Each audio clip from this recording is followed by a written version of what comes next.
Tahimik na nakaupo si Abel sa gilid ng kanyang kama habang hawak ang kanyang cellphone.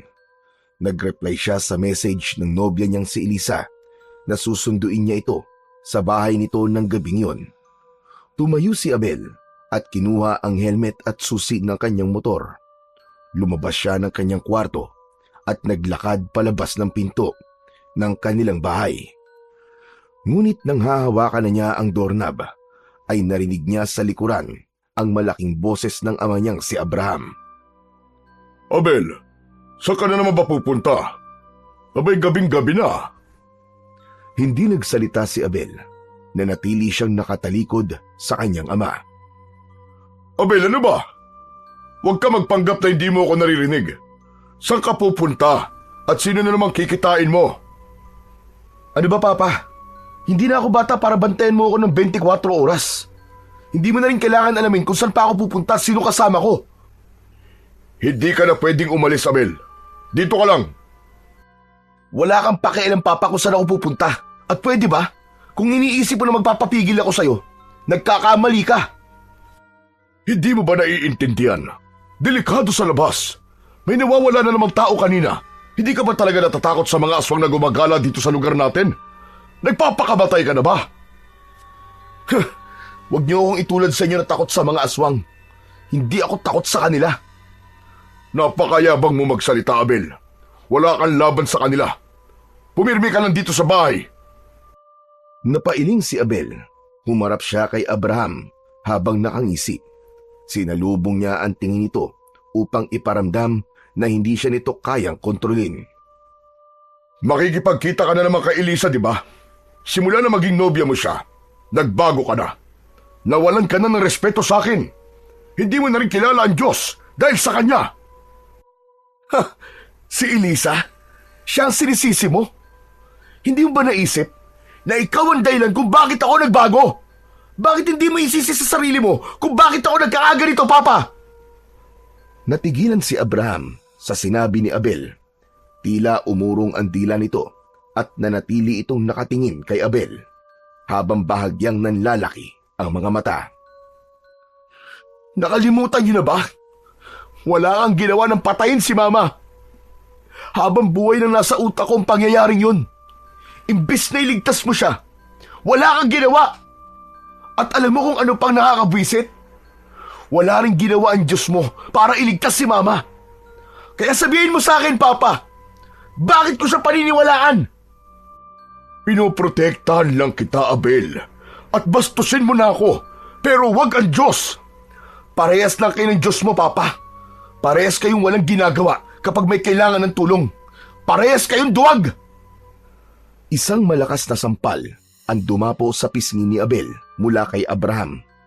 Sandaling natigilan si Abel habang ramdam niya ang pag-init ng kanyang pisngi.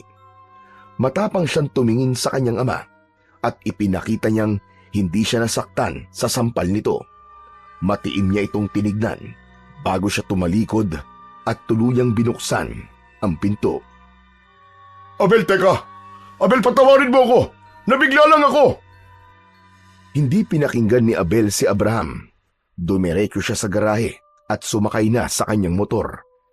Matapos na magsuot ng helmet, ay pinaandar niya yon palabas ng kanilang bakuran. Tumiim ang bagang niya at naisip niya na kailanman ay hindi na siya babalik sa dati. Malakas ang ugong ng motor ni Abel habang binabagtas ang madilim na kalsada patungo sa bahay ni Elisa. Wala siyang pakialam kung sobrang bilis na ng takbo niya. Ang tanging nasa isip niya ng sandaling yon ay ang makalayo sa bahay nila. Si Abel ay 27 taong gulang. Matangkad siya at may matipunong pangangatawan. Ngunit ang kalooban niya ay puno ng sugat na kailanman ay hindi na maghihilom. Hindi siya dating swail. Noong bata pa siya ay isa siyang masunuring anak. Madalas siyang sumasama sa ama sa simbahan, nakikinig sa mga sermon at lumuluhod sa harap ng altar upang manalangin. Ngunit nagbago ang lahat ng yon isang gabi. 3 taon na ang nakalilipas. Sumalakay ang mga aswang sa bahay nila pinamumunuan ni Gaspar. Ilang taon na ring dahilan ng takot ng mga tao sa lugar nila, sina Gaspar. Nasaksihan ni Abel kung paano pinunit ng mga aswang ang laman ng kanyang ina at kung paano ito sumigaw sa sakit habang nilalapa ito ng mga aswang. Inasahan ni Abel noon na ililigtas ng tatay niya ang kanyang ina, pero hinila lang siya nito palayo. Hindi man lang nito sinubukang labanan ang mga aswang. Hindi man lang nito kinuha ang itak sa kusina o sinubukang iligtas ang nanay niya. Ang tanging ginawa lamang ng tatay niyang si Abraham ay ang pagtakbo palayo habang hawak si Abel na umiiyak, nagpupumiglas at humihingi ng saklolo. Doon na nga nagsimulang mamatay ang pananampalataya sa Diyos ni Abel at ang pagmamahal niya sa kanyang ama. Simula noon, wala ng Diyos para kay Abel. Wala ng pananalig at wala na siyang paniniwala sa kapangyarihan ng dasal. At higit sa lahat, wala na rin siyang respeto sa kanyang ama. At nang dumating sa buhay niya si Elisa, nagkaroon siyang muli ng dahilan para mabuhay. Si Elisa ang nagbigay sa kanya ng liwanag sa gitna ng kadilimang nakabalot sa kanyang pagkatao. Sa tuwing kasama niya si Elisa, ay magaan ang pakiramdam niya dahil naiintindihan siya nito at nakikinig ito sa lahat ng hinaing niya sa buhay. Kaya kahit gaano pa katindi ang pagtutol ng ama ni Abel sa kanilang relasyon, ay hindi niya ito pinakikinggan. Para kasing hindi niya ito iniinda. Kay Abraham, si Elisa ang dahilan kung bakit siya nagbago, kung bakit siya naging suil, at kung bakit siya lumayo sa Panginoon. Pero wala itong alam dahil si Elisa na lang ang dahilan kung bakit gusto pa niyang mabuhay. Piniga pa ng gusto ni Abel ang throttle ng kanyang motor at pinatakbo yon ng mas mabilis. Malapit na siya sa bahay ni Elisa. Kailangan niyang makita ito. Nais niya itong mayakap at madama ang init ng labi nito. Dahil sa mundo niyang puno ng kadiliman, ay si Elisa na lang ang tanging liwanag niya. Nang malapit na si Abel sa bahay ni na Elisa, ay nakita niya agad ang kanyang kasintahan na nakatayo sa harap ng bahay nito na parang kanina pa siya hinihintay. Nakasuot ito ng simpleng puting bestida. Huminto si Abel sa harapan ni Elisa at inabot niya rito ang isang helmet. Agad naman yung kinuha ni Elisa at isinuot. Alam na nito ang gagawin. Sumakay ito sa likuran ni Abel at mahigpit na yumakap mula sa likod niya. Sa sandaling yon ay nawala ang bigat sa dibdib ni Abel. Ang away nila ng kanyang ama at ang galit niya rito ay natabunan ng presensya ni Elisa. Pinaandar niya ang motor at mabilis nilang tinahak ang kalsada palayo sa kanilang baryo.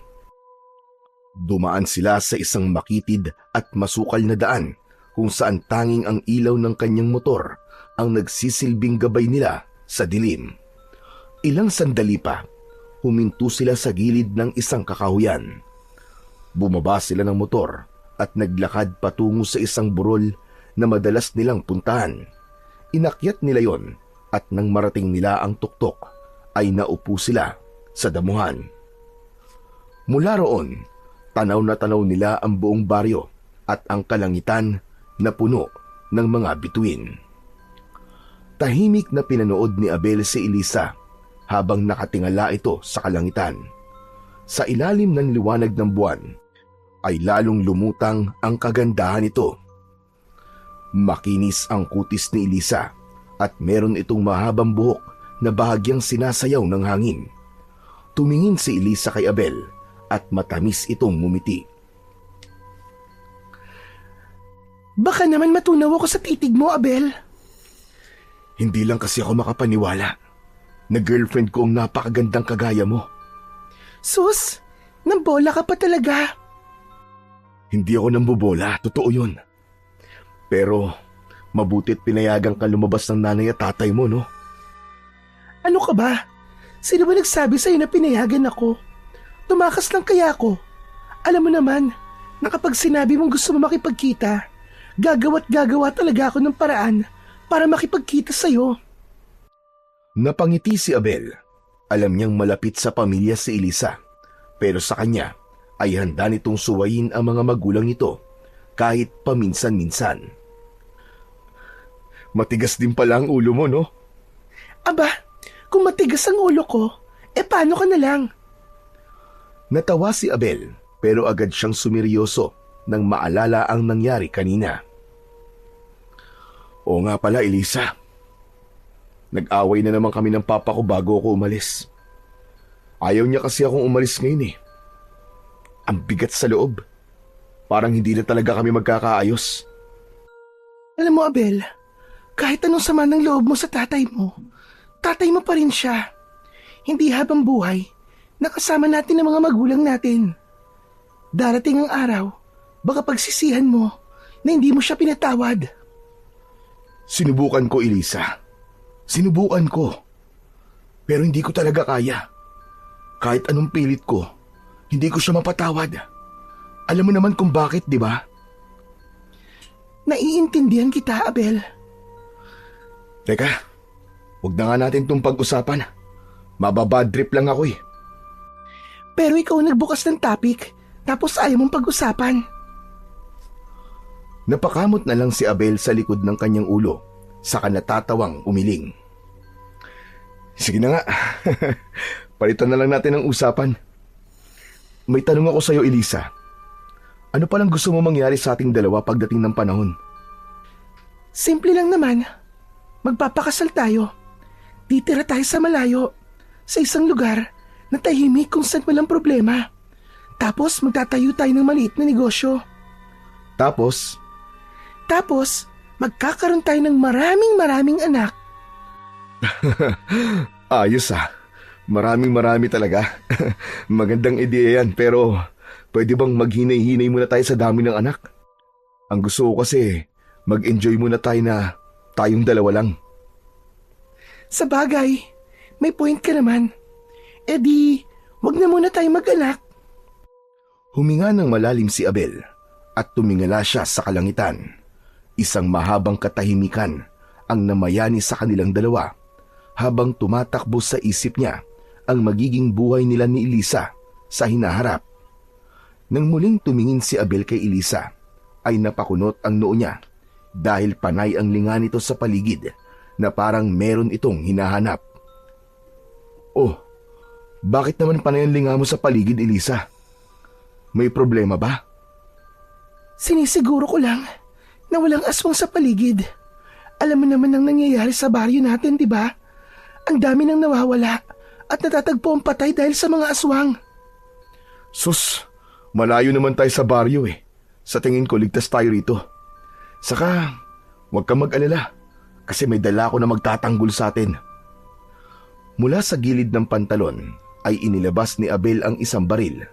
Nanlaki ang mga mata ni Elisa sa gulat. Abel, bakit may dala kang baril? Kailangan natin to, Elisa. Hindi natin alam kung anong pwedeng mangyari. Mabuti na maging handa, di ba? Pero, saan mo ba yan nakuha? Hindi ko alam na may baril ka pala. Kay Papa, itinakas ko lang to. Abel, kapag nalaman ng tatay mo na kinuha mo yan, sigurado magagalit siya sa'yo. Napangisi si Abel dahil wala siyang pakialam kahit magalit pa sa kanya ang tatay niya. Sa dami ng baril ni Papa, sigurado kong hindi niya mapapansin na nagkulang yun. May isang kwarto sa bahay namin na punong-puno ng baril. Mga koleksyon ni Papa. Pero alam mo ba, Elisa? Sa dinami-dami ng baril ni Papa, kahit isa sa mga baril na yon ay wala man lang siyang nagamit para iligtas si Mama nun sa mga aswang. Tahimik na tumitig si Elisa sa kanya at hinawakan nito ang isa niyang kamay at marahan nito yung pinisil. Abel, naiintindihan ko ang nararamdaman mo.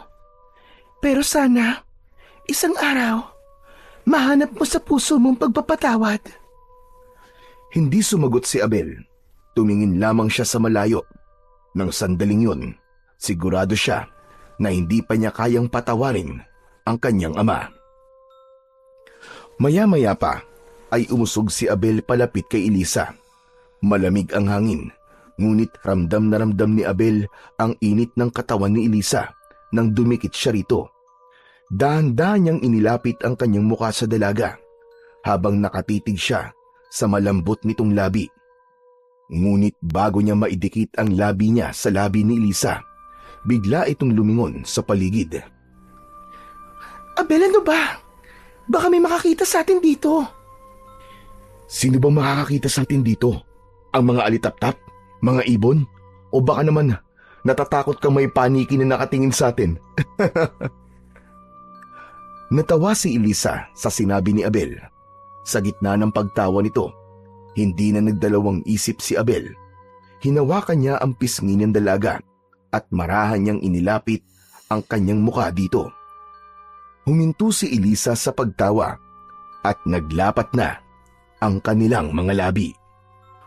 Subalit sa gitna ng katahimikan ng gabi, isang mahinang kaluskos ang narinig nila.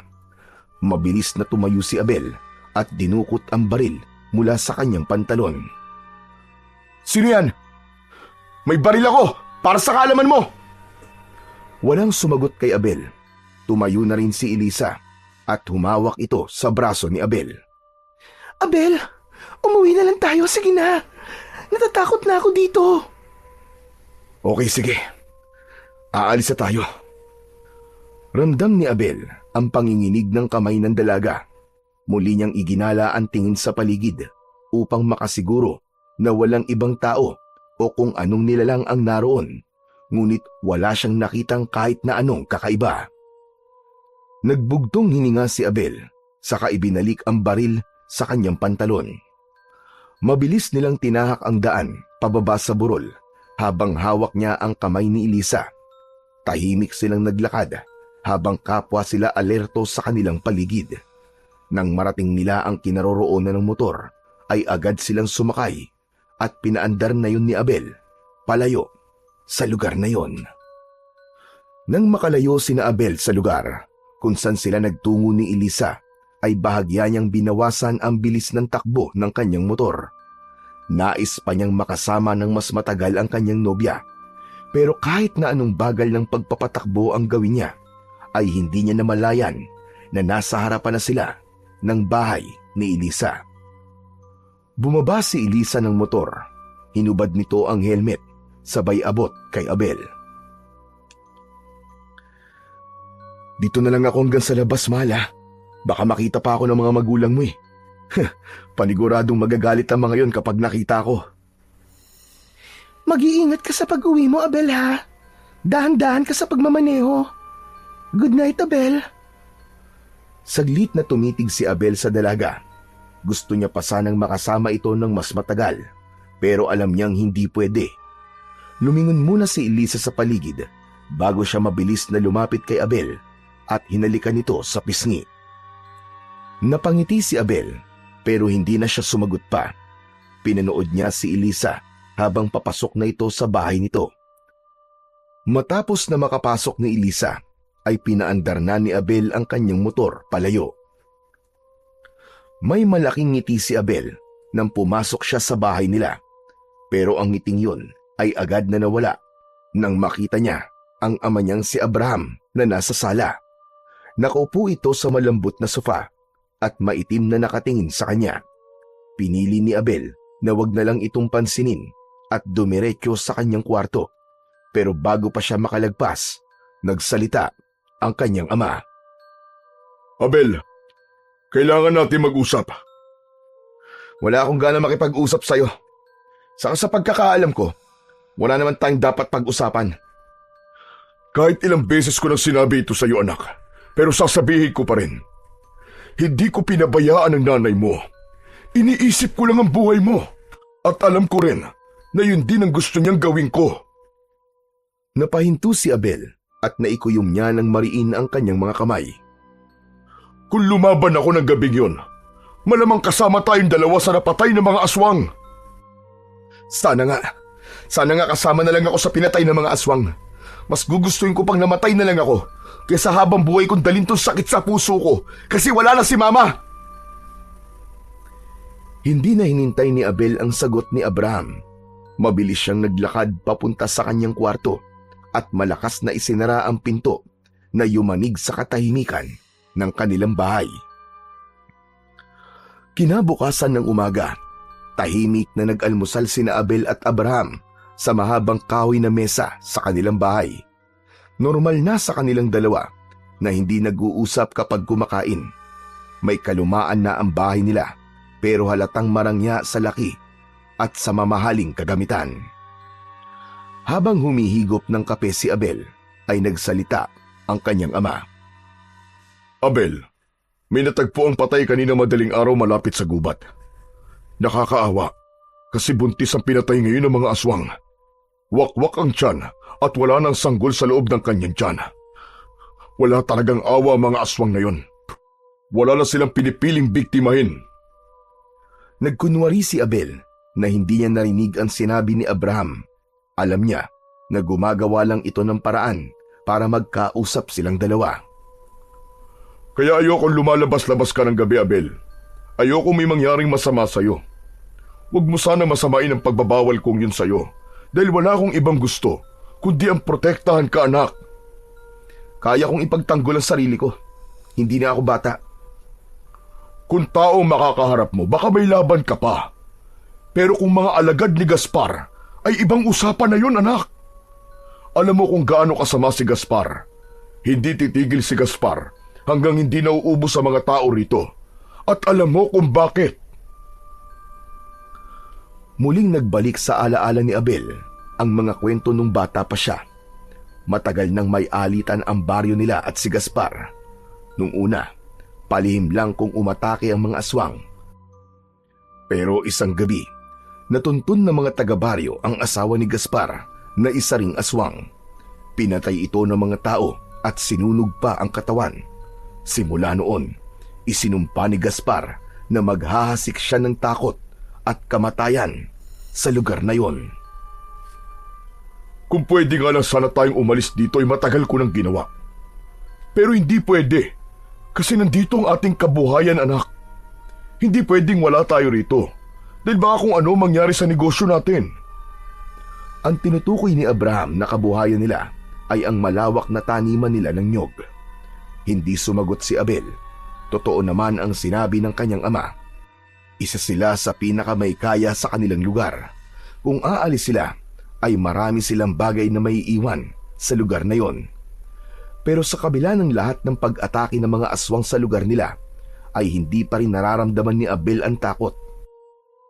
Sigurado kasi siya na kung sakaling may aswang siyang makakaharap, ay kayang-kaya niyang lumaban at hindi siya gagaya sa tatay niya na tumakas noon nang inatake ng mga aswang ang kanilang bahay. Ilang minuto na lang at hating gabi na, pero gising pa rin si Abel. Nakahiga siya sa kanyang kama habang nakatingin sa kisame at iniisip ang nangyayari sa baryo nila. Sunod-sunod ang mga pag-atake ng mga aswang, lalo na sa mga taong hindi maingat na lumalabas sa gabi. Pero hindi natatakot si Abel sa mga ganong pangyayari. Alam niyang hindi basta-basta mapapasok ng mga aswang ang bahay nila. Matapos ang nangyari noon na pinasok sila ng mga aswang, ay nagpatayo si Abraham ng mas matibay na bahay. Mula sa simpleng kahoy na tahanan, naging isang konkretong bahay yun na may matataas na pader at matitibay na bakal sa bawat bintana. Napaigtad si Abel nang biglang tumunog ang kanyang cellphone na nasa tabi niya. Kinuha niya yon at nang makita niya ang pangalan ni Elisa sa screen, ay agad niya yung sinagot. Elisa? Elisa, napatawag ka. Bakit gising ka pa? Ikaw nga, gising ka pa rin yata eh.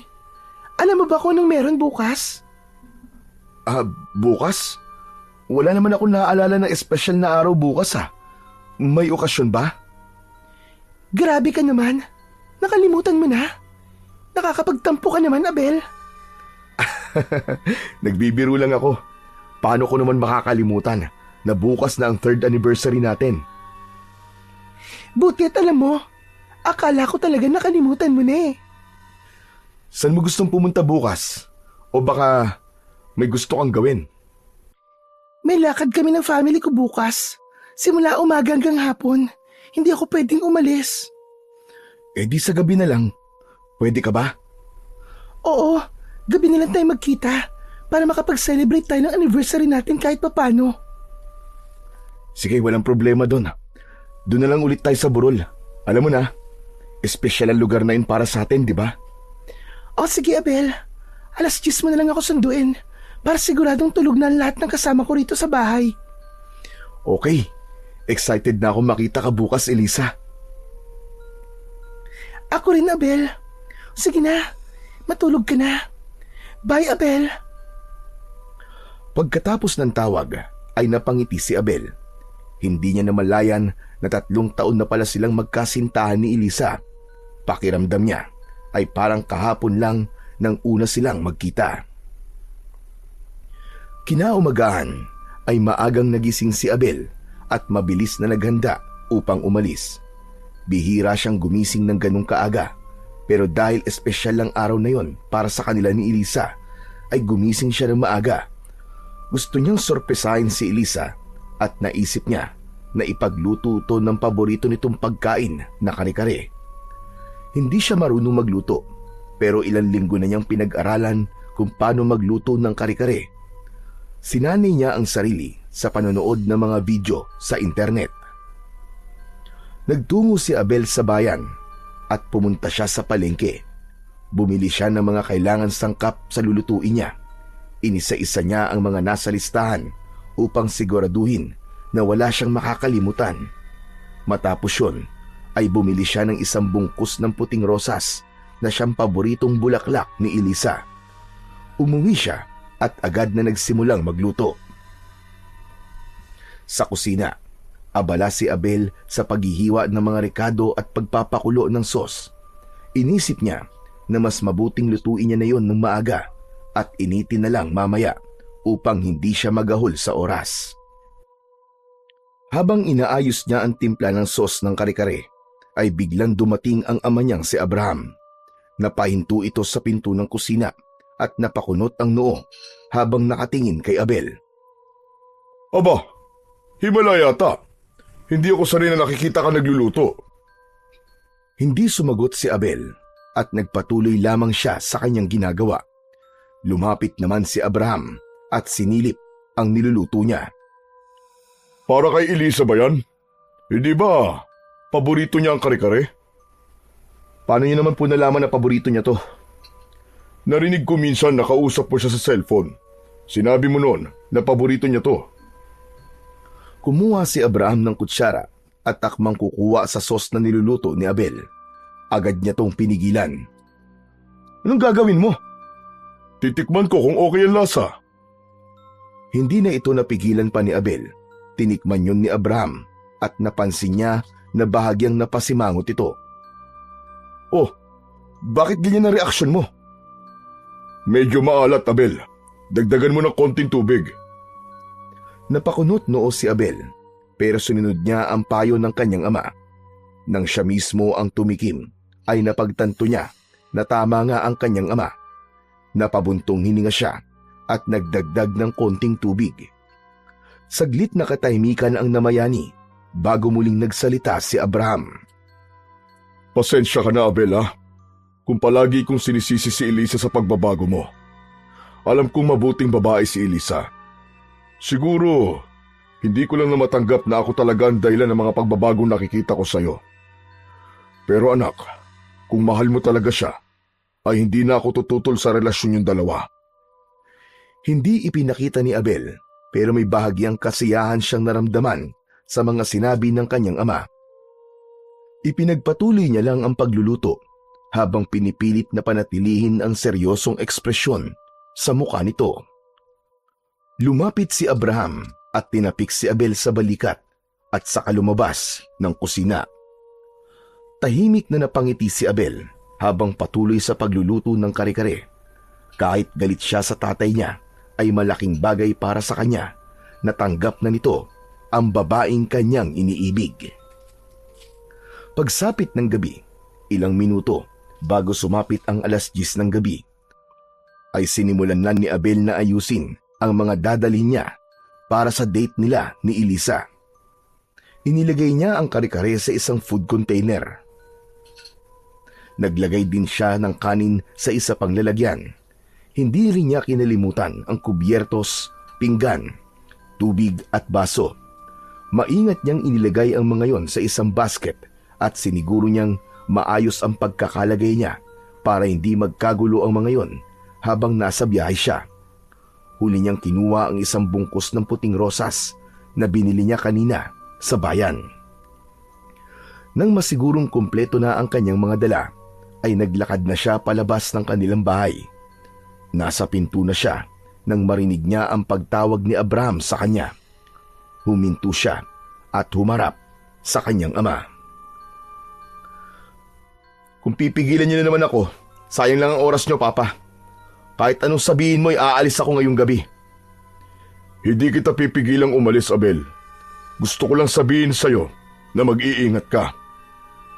Naglakad si Abraham palapit sa kanya. Pwede ba kitang yakapin, anak?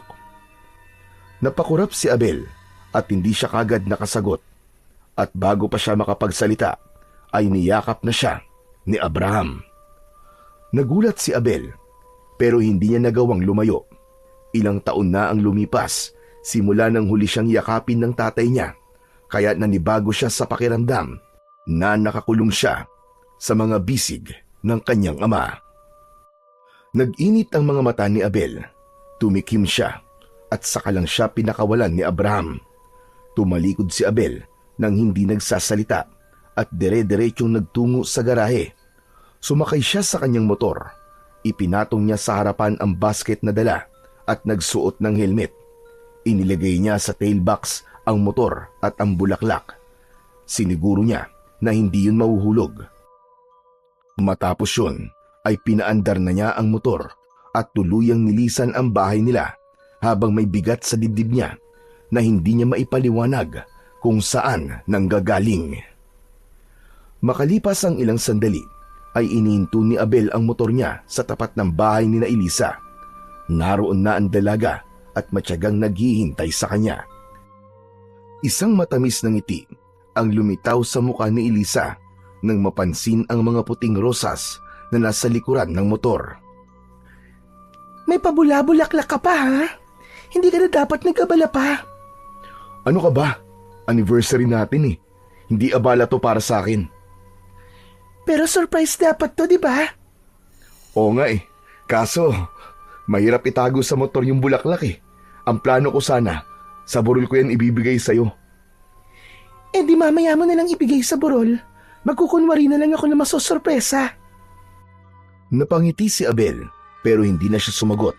Sinipat niya ang paligid at siniguro niyang walang sino mang nakatingin sa kanila mula sa loob ng bahay ni Elisa. Ang mabuti pa umalis na tayo. Baka makita pa tayo ng nanay at tatay mo eh. Mapurnada pa tong date natin. Mabuti pa nga. Tara na. Inabot ni Abel kay Elisa ang helmet nito. Kinuha naman yun ng dalaga at agad na sinuot bago sumampa sa likuran ng motor. Nang maayos na ang pagkakaupo ni Elisa, ay pinaandar na kagad ni Abel ang kanyang motor. Hindi nagtagal, ay narating na ni Abel at Elisa ang tuktok ng burol. Naglakad sila papunta sa isang bahagi ng damuhan kung saan sila madalas tumatambay. Pagkaupo nila, agad na inilabas ni Abel ang dala niyang pagkain mula sa basket. 2 food container, isang termos ng tubig, 2 baso at ilang kubyertos. Nang buksan niya ang lalagyan ng kare-kare, ay ipinakita niya yon kay Elisa. Wow! Kare-kare! Alam mo talaga ang paborito ko, Abel. Siyempre naman. Pero teka, hindi ka marunong magluto, di ba? Binili mo ba to o ipinaluto mo? Ano ka ba? Ako mismo nagluto niyan, no? Pinag-aralan ko talaga magluto ng kare-kare kasi alam kong paborito mo yan eh. Talaga? Ang sweet mo naman. Siyempre, gusto ko kasi maging espesyal ang gabing ito para sa ating dalawa, Elisa. Kaya nag-e-effort talaga ako. Hindi na nagsalita pa si Elisa. Sa halip, kinuha nito ang kutsara at tinikman ang kare-kare. Napapikit ito habang ngumunguya saka tumingin kay Abel. Aba, masarap Abel ha? Buti naman at nagustuhan mo. Maya-maya pa, nagsimula na silang kumain. Habang kumakain ay nagkwentuhan sila tungkol sa kanilang mga plano sa buhay. Matapos nilang kumain, tahimik silang humiga sa damuhan habang nakatingin sa kalangitan. Napakaliwanag ng bilog na buwan ng mga sandaling yon na para bang nagbabantay sa kanila. Ramdam na ramdam ni Abel ang kasiyahan ni Elisa kahit hindi ito nagsasalita. Alam niya na sapat na sa nobya niya na magkasama sila at hindi nito kailangan ng mamahaling bagay o regalo. Pero gusto rin naman ni Abel na mabigyan ng regalo si Elisa na hindi nito makakalimutan. Makalipas ang ilang sandali ay marahang bumangon si Abel at tumingin siya kay Elisa. Elisa, tumayo ka na muna dyan. May gagawin tayo. Ha? Anong gagawin natin, Abel? Baka kung ano na yan ha? Huwag dito. Pambihira ka naman, ang dumi naman ng isip mo. Sige na, tumayo ka na. Inilahad ni Abel ang dalawa niyang kamay at agad naman yung inabot ni Elisa. Hinila niya si Elisa hanggang sa makatayo ito. Tinitigan ni Abel si Elisa sa mga mata nito, saka siya biglang lumuhod sa harapan nito. Mula sa bulsa ng kanyang pantalon ay inilabas niya ang isang maliit na kahon. Nang buksan niya yon, ay isang kumikislap na diamond ring ang bumungad sa harapan ni Elisa. Napasinghap si Elisa. Nanlaki ang mga mata na tila hindi makapaniwala sa nangyayari. Tumingala si Abel at ngumiti. Elisa, handa ka na bang pakasalan ako? Nanatiling nakatulala si Elisa at hindi ito nakapagsalita kagad. Tumulo ang luha ng dalaga sa kamarahang tumango. Oo, Abel. Oo. Gusto ko magpakasal sa'yo. Napasuntok sa hangin sa labis na kasiyahan ang binata. Maingat niyang kinuha ang singsing mula sa kahon at sinuot yun sa daliri ni Elisa. Pagkatayo ni Abel ay agad siyang niyakap ni Elisa ng mahigpit na para bang ayaw na siya nitong pakawalan. Gumanti naman ng yakap si Abel. Pumikit siya at gumanti sa mahigpit na yakap ng kanyang nobya. Habang magkayakap ang dalawa, ay nakarinig sila ng yabag sa kung saan. Lumingon sila sa pinagmumula ng tunog at nagulat sila nang makita ang isang grupo ng kalalakihan na nakatayo ilang metro lamang ang layo sa kanila. Agad na inilagay ni Abel si Elisa sa kanyang likuran. Nanlamig ang buong katawan ni Abel nang makita kung sino ang nasa unahan ng mga lalaki. Walang iba kundi si Gaspar, ang pinuno ng mga aswang sa kanilang baryo. Nakangisi ito at may mapanuksong ekspresyon sa muka. Napakaganda naman ng eksenang naabutan namin. Sige lang, huwag kayong mahiya.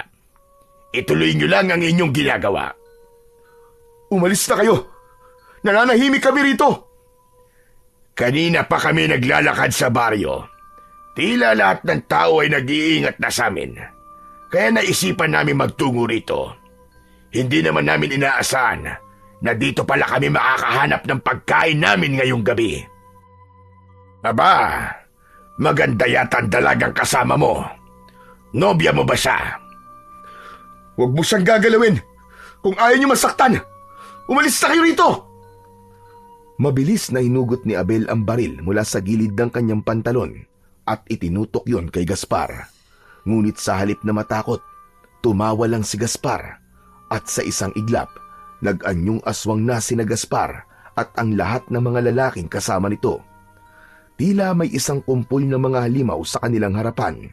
Bakas sa mukha ng mga aswang ang labis na gutom at pagkauhaw sa sariwang dugo. Bagamat nakakatakot, ay hindi nagpatinag si Abel. Mahigpit niyang hinawakan ang kamay ni Elisa at hinatak niya ito sa kabilang bahagi ng burol. Elisa! Takbo! Walang pag-aalinlangan na sumunod si Elisa kay Abel. Narinig nila ang nakakakilabot na pag-angil ng mga aswang na nakasunod sa kanila. Lumingon saglit si Abel. Itinutok niya ang baril sa mga aswang at nagpaputok siya ng sunod-sunod. 2 aswang ang bumagsak sa lupa, pero alam ni Abel na sa dami ng mga aswang na humahabol sa kanila ay kulang ang bala na meron ang kanyang baril. Patuloy sa pagtakbo sina Abel at Elisa.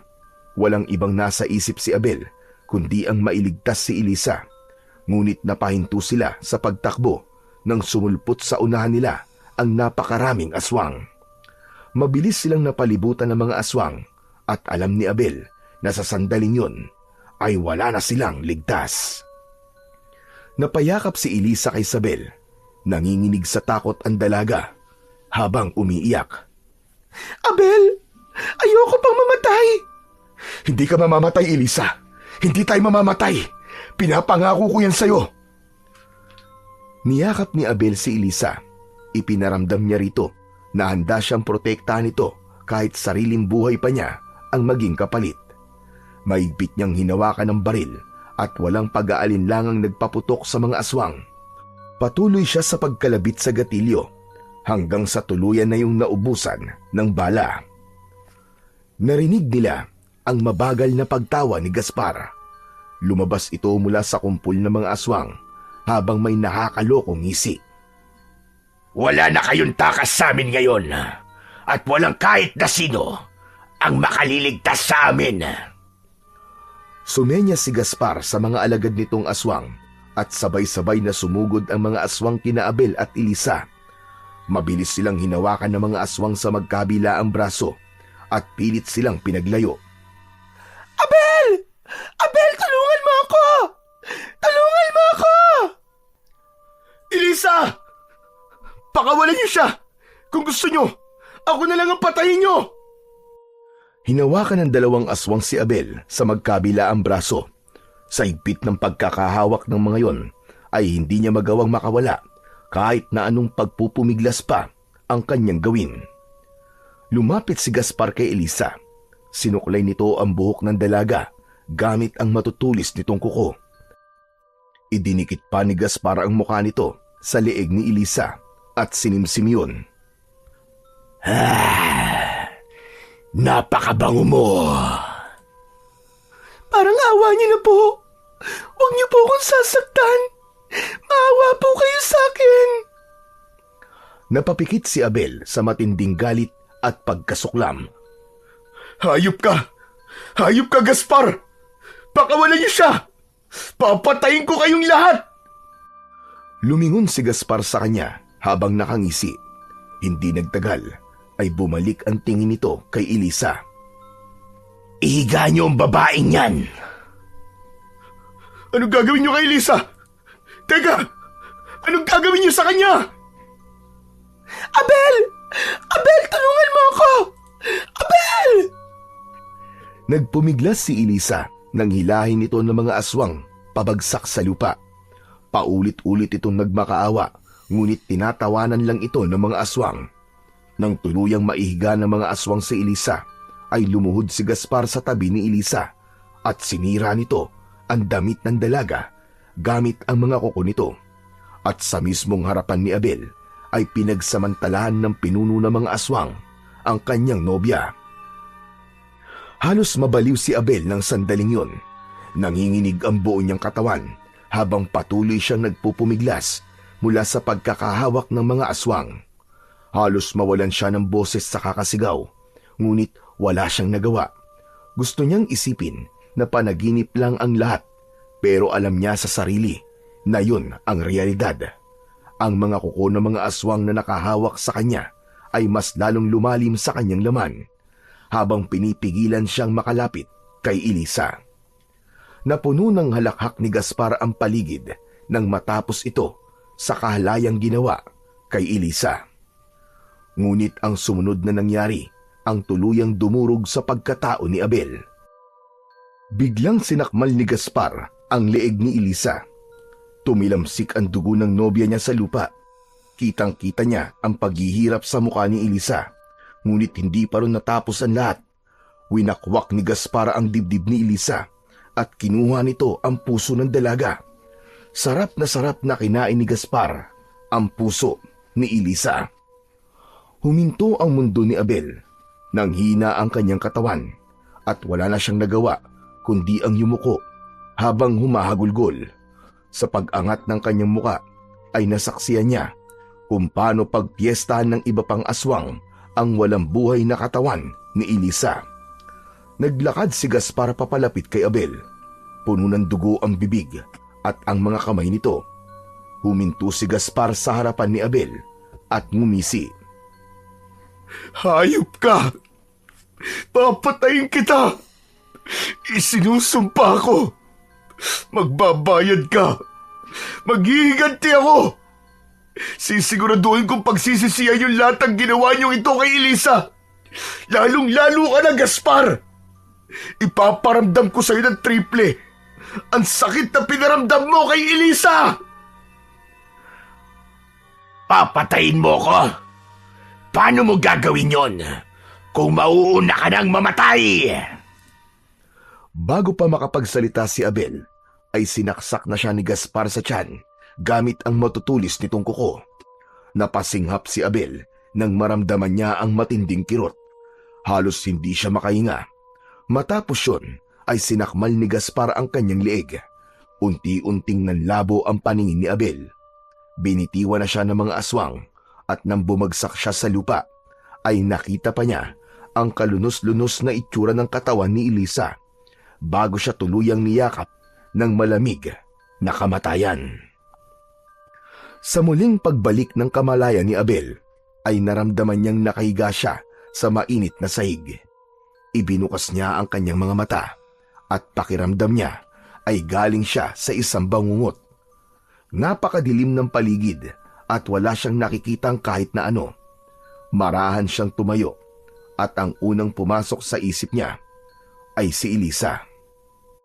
Elisa! Elisa! Nasaan ka?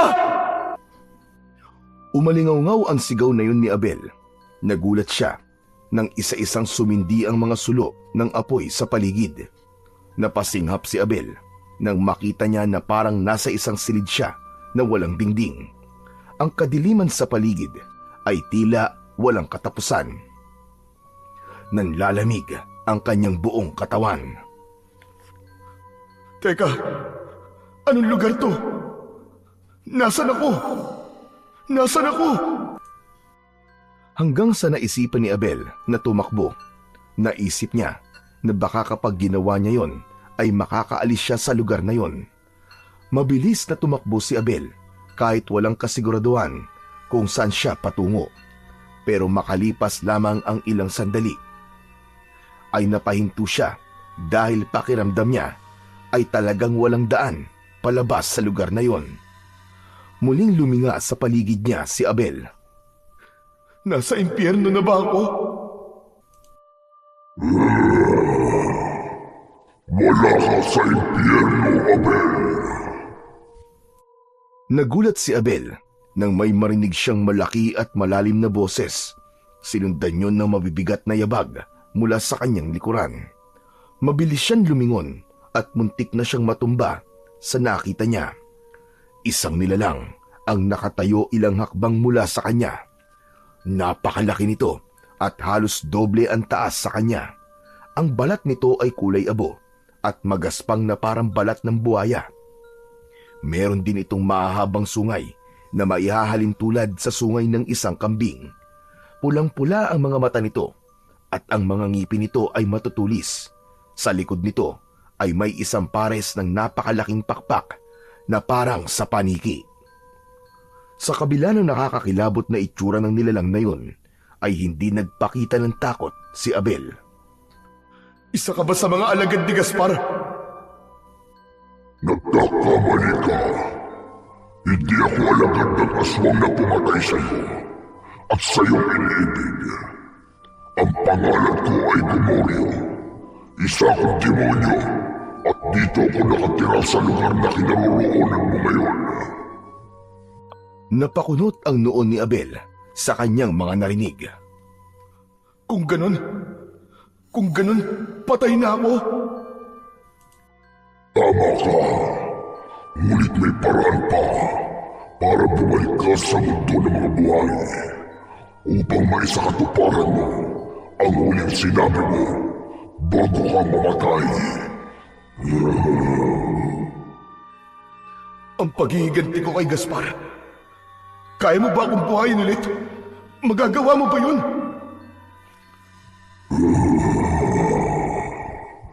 Kaya ko, Abel. Pero isa kang demonyo. Sigurado ako na merong kapalit ang pagbuhay mo sa akin. Matalino ka, Abel. Alam mong walang libre sa mundo ng mga tulad ko. Simple lang ang kapalit na hihingin ko sa'yo. Sa oras na natupad mo na ang iyong paghihiganti, ay mapupunta sa akin ang iyong kaluluwa. Biglang natigilan si Abel. Nakaramdam siya ng matinding kaba.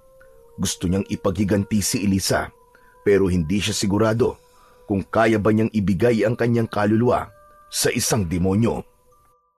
Tahimik na tinignan ni Gomorio si Abel at tila napansin nito ang pag-aalinlangan niya.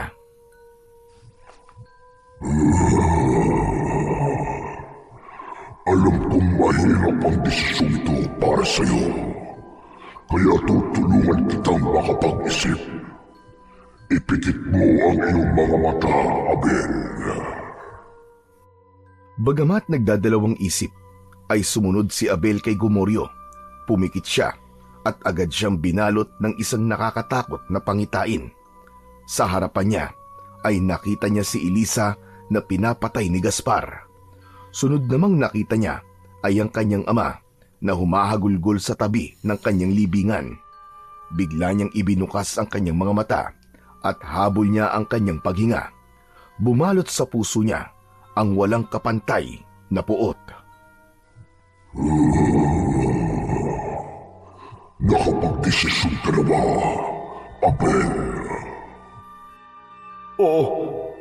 Oo, pumapayag na ako sa gusto mo mangyari.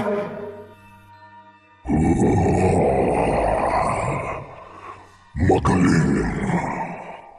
Tama ang iyong desisyon. Sigurado ko na hindi mo ito pagsisisihan. Inilabas ni Gomorio ang isang patalim. Gamit yon ay hiniwaan nito ang sariling palad. Inabot ng demonyo ang patalim kay Abel at kahit hindi siya sigurado sa kung ano ang kanyang gagawin, ay tinanggap niya yon. Teka, anong gagawin ko sa patalim na ito?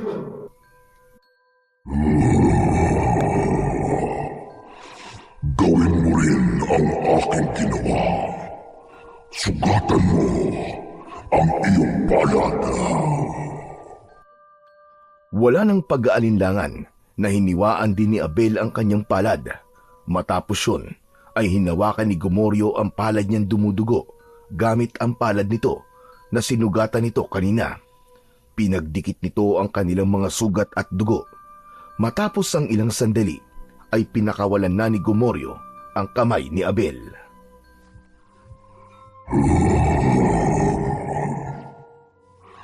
Ngayon ay ganap na ang ating kasunduan.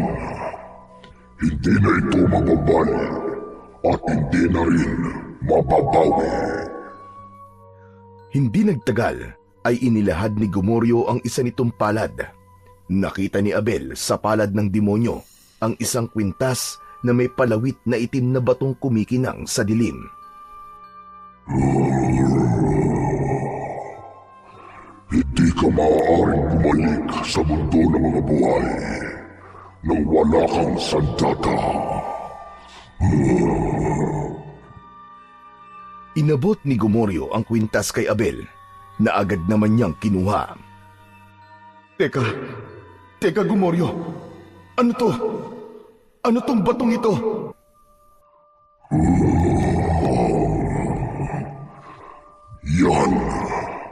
Yan ang mutya ng uwak. Kapag suot mo yan, ay magkakaroon ka ng pambihirang lakas at kapangyarihan. Masusugatan ka, Pero walang makapapatay sa'yo, Abel. Gamitin mo yan sa iyong paghihiganti.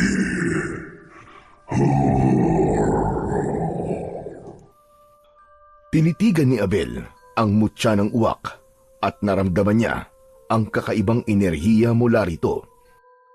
Biglang lumakas ang hangin sa paligid at kasabay nun ay ang sunod-sunod na pagkamatay ng mga sulo ng apoy. Muling binalot ng kadiliman ang paligid hanggang sa bumigat ang pakiramdam ni Abel. Nakaramdam siya ng matinding antok.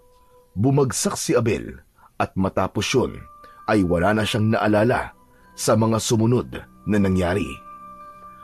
Makalipas ang ilang sandali ay muling nagising si Abel. Madilim sa kinaroroonan niya at nakahiga siya. Sinubukan niyang gumalaw pero naging limitado ang pagkilos niya dahil sobrang sikip ng kanyang kinaroroonan. Nang igalaw niya ang kanyang mga kamay ay tumama yon sa kahoy. Doon niya napagtanto na nasa loob siya ng isang kabaong. Nataranta si Abel. Paulit-ulit niyang hinampas ang loob ng kabaong. Pakawalan niyo ako rito! Palabasin niyo ako! Buhay pa ako! Tulong! Tulong! Hanggang sa naisip ni Abel na walang silbi ang pagsisisigaw niya dahil sigurado siya na nasa ilalim na siya ng lupa. Imposibleng may makarinig pa sa kanya. Kaya't kinalma niya ang kanyang sarili at nag-isip ng dapat niyang gawin. At doon niya naalala si Gomoryo at ang mutya ng uwak na ibinigay nito sa kanya. May naramdaman na mainit si Abel sa kanyang dibdib. Hinawakan niya yon at doon niya nalaman na nakasuot na sa leeg niya ang mutya ng uwak. Nang mahawakan niya ang mutya, ay naramdaman niya ang mabilis na pagdaloy ng enerhiya ng mutya sa buo niyang katawan. Para bang may apoy na sumiklab sa kanyang dugo. Ang panghihina na nararamdaman niya kanina ay nawala at napalitan ng kakaibang lakas. Isang malalim na paghinga ang pinakawalan ni Abel at sa kanya sinuntok ng paulit-ulit ang ibabaw ng kabaong. Nang tuluyang nawasak yon, ay mabilis na bumuhos papasok ang malamig na lupa. Pinilit niyang igalaw ang kanyang braso at isiniksik niya ang kanyang mga kamay sa siwang ng kabaong. Mas lalo pa niyang sinira ang kabaong at pagkatapos ay unti-unti siyang bumangon. Hiniwa niya ang lupa at hindi siya nawalan ng pag-asa na makakabangon siya mula sa ilalim ng lupa. Hanggang sa wakas ay tuluyan nang nakawala si Abel sa sarili niyang libingan. Agad siyang sumagap ng sariwang hangin. Nagtataas baba ang kanyang balikat sa bigat ng kanyang paghinga. Ang katawan niya ay balot ng lupa. Marahang tumayo si Abel at hindi pa rin siya makapaniwala na nabuhay ulit siya. Hinawakan niya ang parte ng kanyang katawan na alam niyang nasugatan dahil kay Gaspar, pero kahit galos o gasgas ay wala siyang nakita o nakapa sa kanyang katawan. Muli niyang hinawakan ang mutya ng uwak sa kanyang leeg. Mainit ang enerhiyang dumadaloy mula rito. Gumagapang yon sa kanyang katawan at sumasabay sa bawat pintig ng kanyang puso. Napatiimbagang si Abel nang maalala niya ang ginawa ni Gaspar at ng mga alagad nito kay Elisa. Mabilis na bumalot ang galit sa kanyang buong pagkatao. Ngunit nang maalala niya ang kanyang ama at ang ipinakita sa kanya ni Gomoryo na paghagulgul nito sa tabi ng libingan niya, ay tila lumambot ng bahagya ang kanyang puso. Doon niya napatunayan na labis ang pagmamahal ng tatay niya sa kanya. Hindi nagtagal ay nagsimula ng maglakad si Abel palabas ng sementeryo. Wala siyang ibang nais gawin ng sandaling yon, kundi ang makita at yakapin ang kanyang tatay habang sinasabi niya rito na buhay pa siya. Tahimik ang paligid nang makarating si Abel sa tapat ng bahay nila. Malamig mula sa kinatatayuan niya, ay natanaw niya na bukas ang ilaw sa may sala, kaya alam niyang gising pa ang kanyang ama. Maingat siyang lumapit sa bintana at sumilip sa loob. Doon niya nakita si Abraham na mag-isang nakaupo sa sofa. Sa harapan nito ay may isang bote ng alak, pero mas pumukaw sa pansin ni Abel ay ang larawan niya na hawak nito. Walang patid ang luha ni Abraham habang nakatingin sa larawan ni Abel. Ramdam ni Abel ang bigat ng kalungkutan ng kanyang ama. Nang makita niya ang labis na kalungkutan ni Abraham, ay isang bagay ang napagtanto niya. Hindi niya maaaring ipaalam dito na bumangon siyang muli mula sa kamatayan dahil alam niyang pansamantala lamang ang buhay na ibinigay sa kanya ni Gomoryo. Kapag natapos na siya sa kanyang paghihiganti, ay mamamatay ulit siya dahil kukunin na ni Gomoryo ang kanyang kaluluwa. Marahang lumayo si Abel sa bintana habang pinipigilan ang sarili na pumasok sa loob ng kanilang bahay.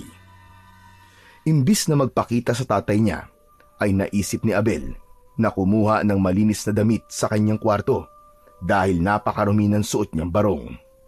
Nagtungo siya sa likuran ng bahay at kinuha niya ang hagdan na yari sa kawayan. Isinandal niya yon sa balkonahe ng kanyang kwarto.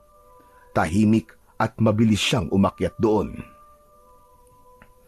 Pagkarating niya sa balkonahe, ay dumiretso na kagad siya papasok sa kanyang kwarto. Agad na lumapit si Abel sa aparador at kumuha siya doon ng malinis na damit at pantalon. Kumuha na rin siya ng panloob. Pero bago pa siya makapagpalit, may naramdaman siya na papalapit sa kanyang kinaroroonan. Agad siyang nagkubli sa ilalim ng kama habang pigil ang paghinga. Ilang segundo lang ay marahang bumukas ang pinto ng kanyang kwarto. Nakita niya mula sa kanyang kinaroroonan ang paa ng kanyang ama. Abel? Abel, nandito ka ba, anak? Narinig kong bumukas ang aparador mo, anak. Anak, kung naririnig mo ko, kahit sa panaginip lang ay magparamdam ka naman sa akin. Miss na kita, anak. Miss na kita. Unti-unting bumagsak ang luha mula sa mga mata ni Abel. Hindi niya kayang makita ang kanyang ama sa ganong kalagayan. Gustuhin man niyang magsalita o magpakita, ay hindi naman niya magawa. Makalipas ang ilang minuto, ay lumabas na si Abraham sa kwarto ni Abel. Nang marinig ni Abel ang pagsara ng pinto, ay saka lamang siya lumabas mula sa ilalim ng kama. Pinunasan niya ang luha sa kanyang muka gamit ang malinis na damit na hawak niya. Matapos yun, ay mabilis siyang umalis ng kanyang kwarto gamit ang hagdan na nakasandal sa balkonahe. Nang makababa si Abel, ay doon na siya nagpalit ng damit hanggang sa naisip niya si Elisa. Kailangan kong bumalik sa sementeryo. Kailangan kong bisitahin ang libingan ni Elisa. Mabilis na naglakad si Abel palabas ng kanilang bakuran. Nang nasa kalsada na siya, ay natigilan siya nang may nakita siyang 3 aswang na nasa ibabaw ng bubong ng isang bahay. Mga alagad ni Gaspar, mabuti naman at kayo na mismo nagpakita sa akin, mga hayop kayo. Hinawakan ni Abel ang mutya ng uwak na nakasabit sa kanyang leeg. Mutya ng uwak, ikaw na ang bahala sa akin. Patunayan mo sa akin na totoong sinabi sa akin ni Gomoryo tungkol sa'yo. Sa sandaling yon, naramdaman ni Abel ang init na nagmumula sa kanyang mutya. Parang may dumaloy na kakaibang enerhiya sa kanyang katawan hanggang sa tuluyan siyang nagpasya na harapin ang 3 aswang. Matapang siyang naglakad papunta sa harapan ng bahay kung nasaan ang mga aswang. Hoy! Mga demonyo! Mambibiktima na naman kayo ng walang kamalay-malay! Ako ang harapin nyo! Agad na lumingon ang 3 aswang. Nanlisik ang mga mata nito nang makita si Abel. Sabay-sabay na tumalon ang 3 aswang mula sa bubong. Nang bumagsak ang mga aswang sa lupa, ay umangil pa ang mga yon na parang isang mabangis na hayop. Napangiti naman si Abel dahil hindi niya inasahan na masusubukan na niya kagad ang kapangyarihang taglay ng mutya ng uwak sa unang gabi pa lang ng kanyang muling pagkabuhay. Sa gilid ng kanyang mata ay napansin niya ang isang mahabang kawayan na nakasandal sa bakod. Nilapitan niya yon at kinuha. Walang kahirap-hirap na binali niya ang kawayan sa gitna, kaya nagkaroon siya ng 2 kawayan na may matutulis na dulo. Inihanda ni Abel ang sarili at mahigpit na hinawakan ang 2 matutulis na kawayan. Agad na sumugod ang isa sa mga aswang. Sa bilis ng galaw nito ay halos hindi na ito nakikita ng normal na mata. Ngunit si Abel ay hindi na normal. Inilaga niya ang mabilis na pagsunggab ng aswang. Nang makakita siya ng pagkakataon, ay inundayan niya ito ng matulis na kawayan sa tagiliran. Napangiwi ang aswang pero hindi ito bumagsak. Mas lalo pa itong nagalit at sinubukang sakmalin si Abel. Sinalubong naman ito ni Abel at itinarak niya ang isang kawayan sa lalamunan nito. Tumagos yun sa bungo ng aswang. Malakas niya itong sinipa sa tiyan, kaya kusang nahugot ang kawayan at bumagsak ang aswang sa lupa. Ang 2 pang natitirang aswang ay hindi na nagpatumpik-tumpik pa. Sabay na umatake ang mga yon sa magkaibang direksyon. Umatras si Abel ng ilang hakbang at iniwasan ang matatalas na kuko ng 2 aswang. Isang aswang ang sumunggab sa kanya, pero bago pa man ito makalapit sa kanya, ay isinaksak niya ang kawayan sa mata nito. Napasigaw ang aswang at nagwawala.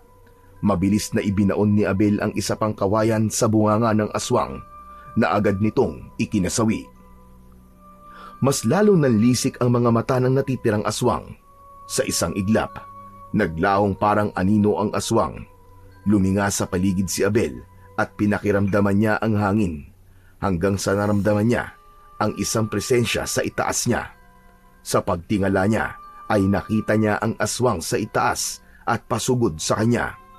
Pinaikot ni Abel ang 2 kawayan habang hawak niya ang mga yun. Inabangan niya ang pag-atake ng aswang at sinalubong niya ito gamit ang 2 matulis na kawayan. Bumaon ang isa sa dibdib ng aswang habang ang isa naman ay sa tiyan nito. Buong gigil na inihampas ni Abel ang aswang sa lupa. Nangisay ito pero agad ding binawian ng hininga. Napangisi si Abel.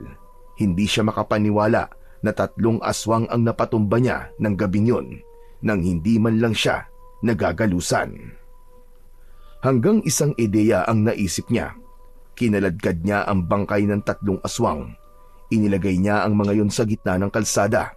Lumuhod siya sa isa sa mga aswang at idinampi niya ang kanyang daliri sa malagkit na dugo nito. At gamit ang dugo ng aswang ay isinulat niya sa kalsada ang mga katagang, "Ikaw na ang susunod, Gaspar."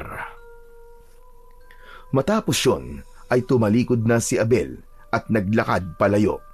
Matalim ang mga mata niya at wala na siyang ibang nais kundi ang pabagsakin si Gaspar kasama ang lahat ng alagad nito. Madilim pa rin ang paligid nang makabalik sa sementeryo si Abel. Ngunit ang araw sa silangan ay nakasilip na. Bawat lapida na kanyang nadadaanan ay tinitignan niya ang pangalan. Hanggang sa nakita na niya ang libingan ni Elisa. Pakiramdam niya ay kinapos siya ng hininga nang makita ang pangalan ni Elisa sa lapida. Hindi pa rin siya makapaniwala na patay na ang kanyang nobya na nais niya sanang makasama habang buhay. Lumuhod si Abel sa harapan ng libingan ni Elisa. Nanginginig ang kamay niya nang haplusin niya ang malamig na lapida. Sumikip ang kanyang dibdib. Hindi niya napigilan ang pag-agos ng kanyang luha. Nanghina ang kanyang katawan at napayuko siya habang humahagulgol. Elisa, patawarin mo ko, Elisa. Kung wala akong nagawa para iligtas ka. Pero pinapangako ko sa iyo na hindi ito matatapos ng ganito. Mananagot ang lahat na may kagagawan sa pagkamatay mo. Uubusin ko ang mga aswang sa baryo natin. Sisiguraduhin kong si Gaspar ang susunod na maililibing dito. Tumayo si Abel at inilabas niya ang kanyang galit sa pamamagitan ng napakalakas na pagsigaw. Mula sa kung saan-saan ay dumating ang napakaraming uwak at lumipad ang mga yon sa paligid ni Abel. Ang buong simenteryo ay napuno ng anino ng mga uwak. Sabay-sabay na humuni ang mga yon na tila ba nakikisimpatya sa pagluluksa at puot ni Abel ng sandaling yon.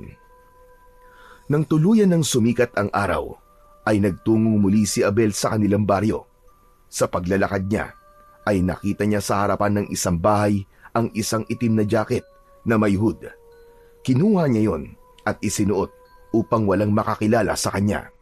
Sa isa pang bahay ay may nakita siyang itak na alam niyang magagamit niya sa pakikipaglaban. Kaya kahit alam niyang mali ang magnakaw, ay kinuha niya rin yon at isinabit sa kanyang bewang. Sa pagdating ni Abel sa sentro ng baryo, ay nakita niyang nagtitipon ang mga tao. Sa harapan ng mga tao ay nakatayo si Gaspar, na galit na galit. Nasa paanan nito ang 3 aswang na pinatay ni Abel kagabi. Napangisi siya dahil alam niyang nakita na ni Gaspar ang nakasulat sa kalsada. Sino? Sino ang may lakas ng loob na gawin ito sa aking mga alagad? Lumingon-lingon si Gaspar sa mga taong naroon. Walang sumagot. Tanging takot lamang ang makikita sa mga mata ng mga tao. Ang ilan ay napapayuko. Nagtago sa likod ng isang matandang puno si Abel. Mataman niyang pinagmasdan si Gaspar. Alam kong naririnig mo ko. Kung sino ka mang hayop ka. Napakalakas ng loob mong pagbantaan ako. Sa tingin mo ba, kaya mo akong patayin? Walang makakatalo sa akin! Maya-maya pa ay bumakas ang isang malademonyong ngiti sa labi ni Gaspar. Masyado ko nang pinatatagal ang pag-iiganti kong ito sa baryong ito. Kaya't mamayang gabi, sisiguraduhin kong lahat kayo ay mamamatay na. Bago sumikat ang araw, walang nang matitirang buhay na tao sa baryong ito at paghaharian ko na ang lugar na ito. Napakuyom ang kamao ni Abel. Nag-alab ang galit sa kanyang puso. Muli niyang hinawakan ng itak sa kanyang bewang. Masahol ka pa sa demonyo, Gaspar. Hindi ang mga tao mauubos dito, kundi ikaw at ang lahat ng mga alagad mong aswang. Isinusumpa ko yan. Papatayin ko kayong lahat. Matalim ang tingin ni Abel kay Gaspar. Alam niyang hindi pa yon ang tamang oras para lumantad siya. Pero mamayang gabi, hindi siya papayag na magtagumpay si Gaspar sa plano nitong patayin ang lahat ng tao sa kanilang baryo. Kaya bago pa may makakita kay Abel, ay mabilis siyang umalis sa kanyang pinagtataguan at naglakad na palayo. Hindi mapakali si Abel habang naglalakad. Alam niyang hindi siya maaaring manatili roon dahil masyadong maraming mata ang maaaring makakita sa kanya. Kailangan niya na mapagtataguan, isang lugar na tiyak niyang walang pupuntang tao. Biglang sumagi sa isip niya ang sementeryo. Mabilis siyang naglakad patungo roon. Nang makarating siya sa sementeryo, agad niyang napansin ang isang figurang nakatayo sa harapan ng puntod niya.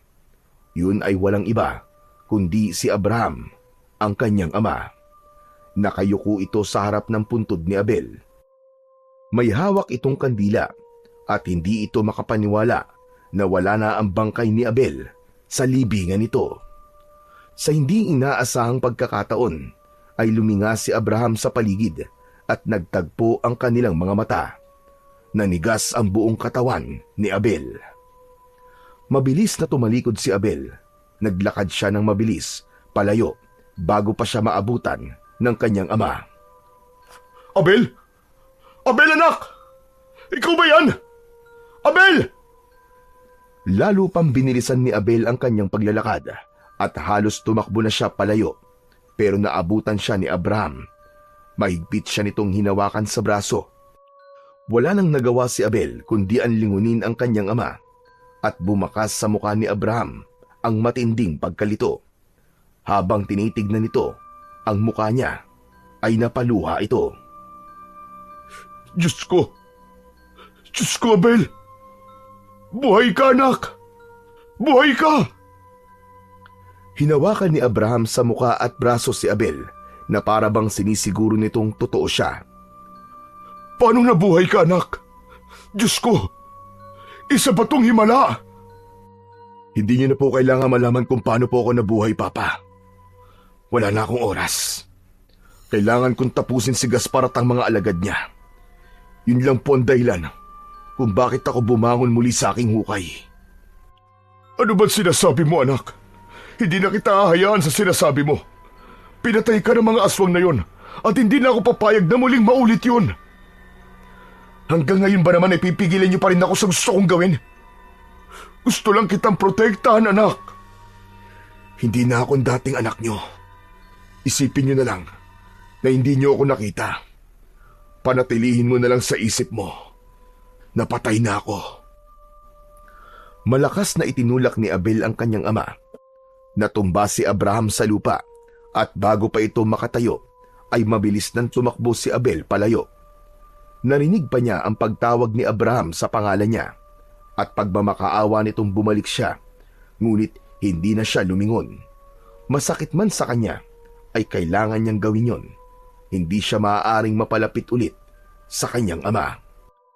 Dahil alam niya na sa oras na matapos ang paghihiganti niya, ay mapupunta na ang kaluluwa niya kay Gomoryo, ang demonyong tumulong sa kanya. Nagtungo si Abel sa burol, kung saan madalas silang magpunta noon ni Elisa nung buhay pa ito. Huminto siya sa tuktok ng burol at inalis ang hood ng suot niyang jacket at tumitig sa paligid. Umupo siya sa damuhan at inisip niyang nasa tabi niya si Elisa habang nakahilig ang ulo nito sa kanyang balikat. Naluwa si Abel nang maalala niya si Elisa. Naalala niya ang mga tawa nito, ang matamis nitong ngiti at ang pakikinig nito sa mga hinaing niya sa buhay. Naalala niya rin na sa lugar na yun nila pinag-uusapan ang plano at pangarap nila sa buhay. Hindi na malaya ni Abel ang paglipas ng mga oras. Nakaupo pa rin siya sa tuktok ng burol habang nakatingin sa malawak na tanawin ng kanilang baryo. Ang dating bughaw na kalangitan ay napalitan na ng kadiliman at tanging ang liwanag ng buwan at kumikislap na mga bituin ang nagbibigay ng liwanag sa paligid. Hanggang sa isang kakaibang init ang bumalot sa paligid. Napakunot ang noo niya. Maya-maya pa, isang malakas na apoy ang biglang lumitaw sa harapan niya. Napatayo si Abel at agad niyang binunot ang itak mula sa tagiliran niya. Ang apoy ay unti-unting nagkaroon ng hugis hanggang sa naging si Gomoryo ang apoy. Nagliliyab ang mga mata nito at may nakakatakot na ngiti sa labi. Gomoryo? Gomoryo! Anong ginagawa mo rito? Nais ko lang ipaalala sa iyo na mukhang mapapabilis ang pagtatapos ng pag-iiganti mo. At siguro naman ay alam mo na rin ang mangyayari pagkatapos. Oo, Gomoryo. Huwag ka mag-alala. Hindi ko nakalilimutan ang ating kasunduan. Mabuti naman. Tandaan mo, Abel, sa oras na huminto sa pagtibok ang puso ni Gaspar, ay siya'y huling pintig ng puso mo. At ang kaluluwa mo ay mapupunta na sa akin. Alam ko yung Gomoryo. Ngayon pa lang, ay handa na akong ibigay sa iyo ang aking kaluluwa. Mabuti kung ganun. Pero Abel, hindi mo ba nararamdaman? Mukhang nagsisimula na ang pagsalakay ni Gaspar sa inyong banyo. Kaya kung ako sa iyo, ay magtutungo na ka ron bago pa mahuli ang lahat.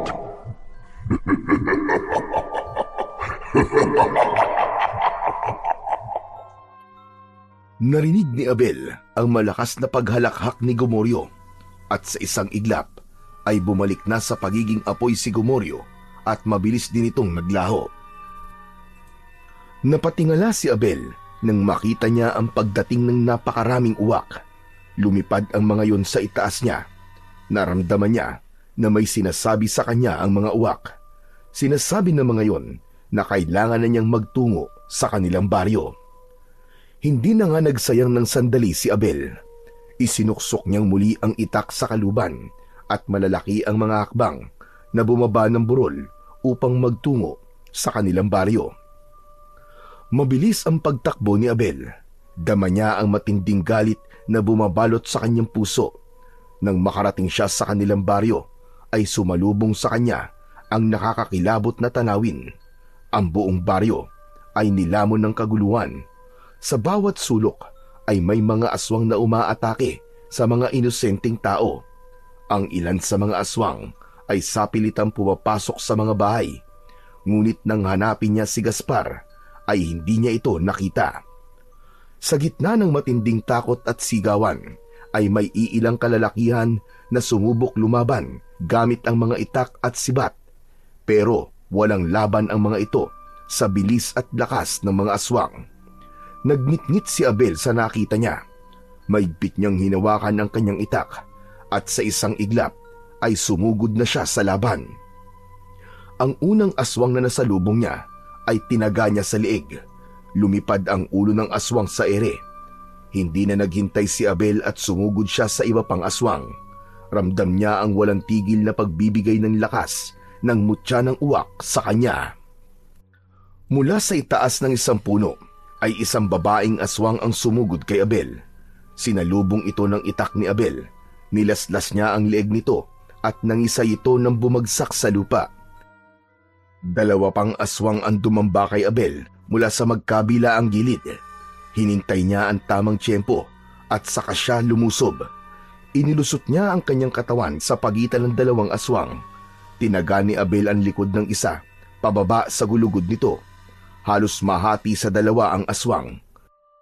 Nagtangka namang tumakas ang isang aswang, pero mabilis na inablot ni Abel ang buhok nito at buong lakas niyang hinampas ang ulo nito sa bato. Paulit-ulit niya yung ginawa hanggang sa tuluyang namatay ang aswang. Isa-isang tinapos ni Abel ang mga aswang na nasa paligid. Sa bawat hampas ng kanyang itak, isang aswang ang humahandusay at namamatay. Ang kanyang katawan ay puno na ng dugo mula sa mga aswang. Isang aswang ang hinawakan ni Abel sa leeg. Nagpumiglas ito, pero hindi nito magawang makawala sa tindi ng puwersa ng kamay ni Abel. Nasaan? Nasaan si Gaspar? Nasaan ang pinuno niyo? Bakit wala siya rito? Hindi sumagot ang aswang. Sa halip, nakatingin lamang ito sa kanya habang nanlilisik ang mga mata. Naramdaman ni Abel na hindi sasagot ang aswang, kaya hindi na siya nagdalawang isip na paulit-ulit itong undayan ng saksak sa tiyan gamit ang itak. Nang wala ng buhay ang aswang, ay parang basurang binitiwan na lang ito ni Abel. Pagharap ni Abel sa kanyang kaliwa, ay natigilan siya nang makita niya ang ama niyang si Abraham. May gulat sa mukha nito. Alam niyang hindi ito makapaniwala sa nakikita na ang sarili nitong anak ay halos maligo na sa dugo ng mga aswang. Ngunit laking gulat ni Abel nang mula sa likod ni Abraham ay mabilis na lumitaw si Gaspar na nasa anyong aswang. Bago pa niya mabigyan ng babala ang kanyang ama, ay mahigpit nang nahawakan ni Gaspar ang batok ni Abraham. Inangat ni Gaspar sa ere si Abraham nang walang kahirap-hirap. Walang hiya ka, Gaspar! Bitiwan mo ang tatay ko! Hindi ko alam kung paano ka pang nabuhay. Pero gusto kong makita mong muli ang kamatayan ng isa sa mga mahal mo. Gaya ng ginawa ko sa babaeng pinakamamahal mo. Kumulo ang dugo ni Abel dahil sa sobrang galit. Hinawakan niya ng mas maigpit ang kanyang itak. Anumang sandali ay handa na siyang sumugod kay Gaspar. Ngunit inisip niya ang buhay ng kanyang ama. Hanggang sa biglang may dumating na napakaraming uwak. Sumugod ang mga yon kay Gaspar. Walang tigil na tinuka ng mga uwak si Gaspar sa iba't ibang parte ng katawan nito hanggang sa nabitiwan nito ang ama niyang si Abraham. Papa! Papatumakas na kayo rito! Bilisan nyo! Hindi na nagdalawang isip pa si Abraham at agad itong lumayo kay Gaspar. Patuloy ang pag-atake ng mga uwak kay Gaspar. Napapaatras ito at panay ang taboy sa mga uwak. Naisip ni Abel na yun na ang kanyang pagkakataon para tapusin na si Gaspar. Mabilis siyang sumugod dito. Buong puwersa niyang itinarak ang itak sa sikmura ni Gaspar. Isang nakakabinging sigaw ang pinakawalan ng pinuno ng mga aswang. Doon na nilubayan ng mga uwak si Gaspar na para bang alam na ng mga yon na si Abel ang dapat tumapos sa buhay ng pinuno ng mga aswang. Sa wakas hayop ka. Nagkaharap din tayo, Gaspar. Hinding-hindi ko makakalimutan ang ginawa mo kay Elisa. Akala mo ba ay kaya mo kong patayin? Ibabalik kita sa libingan na pinanggalingan mo! Biglang nawala si Gaspar sa harapan ni Abel at bago pa makagalaw si Abel ay naramdaman niya ang pagbaon ng matutulis na kuko ni Gaspar sa kanyang tagiliran. Sunod ay dumapo ang malakas na suntok sa panga ni Abel. Sa sobrang bilis ni Gaspar ay halos hindi niya na ito nakikita. Napaatras si Abel at natumba siya sa lupa. Pakiramdam niya ay umiikot ang kanyang paningin. Nalasahan niya ang sarili niyang dugo. Narinig niya ang halakhak ni Gaspar sa harapan niya. Hindi mo ko kayang talunin. Napakahina mo pa rin. Ngunit bago pa makalapit muli si Gaspar, napansin itong unti-unting nagsasara ang sugat sa tagiliran ni Abel. Naghilom ng kusa ang malalim na sugat. Nanlaki ang mga mata ni Gaspar sa labis na gulat. Teka, paano nangyari yun? Anong klase kang halimaw?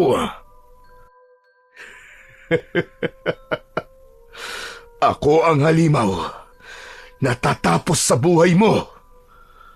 Dahan-dahang tumayo si Abel. Puno ng dugo ang kanyang katawan. Pero ang sugat na ibinigay ni Gaspar ay naglaho na. Napangiti siya at tinapunan ng matalim na tingin si Gaspar. At sa isang iglap, muling sumugod si Abel kay Gaspar at sa pagkakataong yun ay handa na siyang tapusin ang laban. Sa pagkakataon na yon ay si Abel naman ang nagpakita kay Gaspar ng kanyang bilis. Halos hindi na siya nakita ni Gaspar kaya hindi nito nagawang iwasan ang pagsaksak niya sa tagiliran nito. Napangiwi si Gaspar ngunit hindi ito bumagsak. Sa halip, sinubukan nitong agawin ang itak ni Abel ngunit isang malakas na sipa sa dibdib nito mula kay Abel ang nagpatumba dito. Katapusan mo na, Gaspar! Muling umatake si Abel. Tinaga niya ang braso ni Gaspar at sinundan niya kagad yun ng saksak sa dibdib. Napaatras si Gaspar. Habol nito ang paghinga at ramdam ni Abel ang pangihina nito. Hindi mo ko matatalo. Hindi ang kagaya mo ang papatay sa akin. Hindi na ito pinakinggan ni Abel. Muli siyang sumugod at nang malapit na siya kay Gaspar ay lumuhod siya at nagpaduos-dos sa lupa. Buong puwersa niyang sinaksak ang tuhod ni Gaspar, kaya naman napaluhod ito. Hayop ka, Gaspar! Mararamdaman mo ngayon ang sakit na naramdaman ng lahat ng pinatay mo! Hinablot ni Abel ang buhok ni Gaspar at hinila ito pataas sa kainundayan ng isang malalim na taga sa balikat. Bumagsak ang katawan ni Gaspar. Nangisa ito, ngunit hindi pa rin tuluyang bumigay ang pinuno ng mga aswang. Ang paghinga ni Gaspar ay mabilis at paputol-putol. Tumayo si Abel sa tabi ng nakalugmok na si Gaspar. Halos hindi na ito makagalaw sa tindi ng mga sugat nitong tinamo. Dahan-dahang tumingin ng matalim si Abel, pababa sa aswang na naging dahilan ng pagkawala ng pinakamamahal niyang nobya. Ano, Gaspar? Anong pakiramdam nang wala ka ng kalaban-laban? Ganyan din ang naramdaman namin ni Elisa nung walang awa mo kaming pinatay. Lumuhod si Abel sa harapan ni Gaspar at inilapit niya ang kanyang muka sa muka nito. Nakita niya ang takot sa mga mata ng dating malupit na pinuno ng mga aswang. Hindi sa lahat ng pagkakataon, ikaw ang panalo, Gaspar. At malas mo, dahil ngayon, natalo ka. At wala ka ng pagkakataong bumawi pa. Buong puwersang tinaga ni Abel ang dibdib ni Gaspar. Sunod na bumaon ang talim ng itak sa leeg nito. Halos malunod na si Gaspar sa sarili nitong dugo, pero para kay Abel ay kulang pa rin yun. Malakas na sumigaw si Abel at paulit-ulit nitong tinaga sa leeg si Gaspar hanggang sa tuluyang humiwalay ang ulo ng aswang sa sarili nitong katawan. Hinawakan ni Abel ang ulo ni Gaspar. Tumayo siya. Itinaas niya yon habang patuloy siya sa pagsigaw. Ang ibang aswang na nakasaksi sa sinapit ni Gaspar ay natigilan saka nagsimulang tumakbo palayo. Ngunit hinabol ng mga uwak ang mga tumatakas na alagad ni Gaspar. Alam ni Abel na ang mga uwak na ang bahala sa mga aswang na yon na maghatid sa kamatayan ng mga ito. Abel? Abel, anak? Natigilan si Abel nang marinig ang boses ng kanyang ama. Mabilis siyang lumingon sa likod at nakita niya si Abraham na naglalakad papalapit sa kanya habang ito ay lumuluha. Binitiwan ni Abel ang pugot na ulo ni Gaspar. Hindi na umiwas si Abel nang yakapin siya ng kanyang ama. Tapos na, anak. Tapos na ang lahat. Salamat dahil iniligtas mo kami. Ipinagmamalaki kita, anak. Hindi na napigilan ni Abel ang mapaluha. Yumakap na rin siya sa kanyang ama hanggang sa nang mapatingin siya sa likod ni Abraham ay nang hilakbot siya nang makita niya si Gomoryo. May nakakatakot na ngiti sa labi nito. Napahigpit ang hawak ni Abel sa kanyang ama.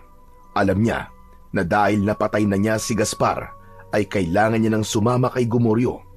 Ang akala niya ay magiging madali yun, pero nang sandaling yun ay ayaw niya nang mamatay ulit dahil gusto pa niyang makasama ang kanyang ama. Naramdaman ni Abel ang pagbagal ng pagtibok ng kanyang puso hanggang sa hindi na siya makahinga. Ang kanyang puso ay bumagal para bang may humihigop sa kanyang lakas. Nanikip ang dibdib niya na parang may matutulis na bagay na bumabaon sa kanyang puso. Nanlabo ang kanyang paningin at bago pa siya makapagpaalam sa tatay niya ay bumagsak na siya sa lupa nang walang buhay. Sa pagbalik ng ulirat ni Abel ay nasa mundo na siya ni Gomoryo. Sa pagtayo niya ay agad niyang nakita si Gomoryo na nakatayo sa kanyang harapan. May malaking ngisi sa labi nito habang nakatingin sa kanya. Gomoryo, hindi mo man lang ako binigyan ng oras para makapagpaalam sa tatay ko. Kahit sana yun lang ay binigay mo na sa akin. Isang malalim at malakas na halakhak ang pinakawalan ni Gomoryo. Hindi ako nakikipagbiruan sa iyo, Gomoryo! Kaya wag mo akong tawa ng demonyo ka! Akala ko ba ay galit ka sa tatay mo? Bakit kailangan mo bang magpaalam sa kanya? Noon yun, Gomoryo. Noon yun. Pero nang mamatay ako at nakita kong paano naglusa ang tatay ko, ay doon ko napagtanto na hindi niya ginusto nangyari sa nanay ko at mahal na mahal niya ako. Ginawa niya lang ang lahat para mailigtas ako. Kasi ganun niya ako kamahal.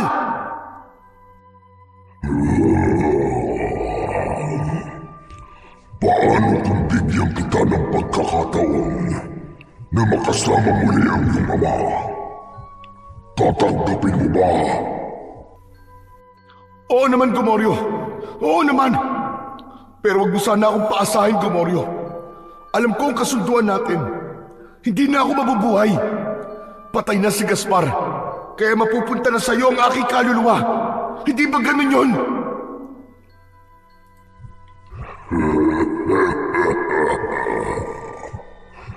Paano kung sabihin ko sa iyo na may isang kaluluwa na nagsakripisyo para sa iyo? Para ang kaluluwang yun na lang ang kukunin ko, imbis na sa iyo.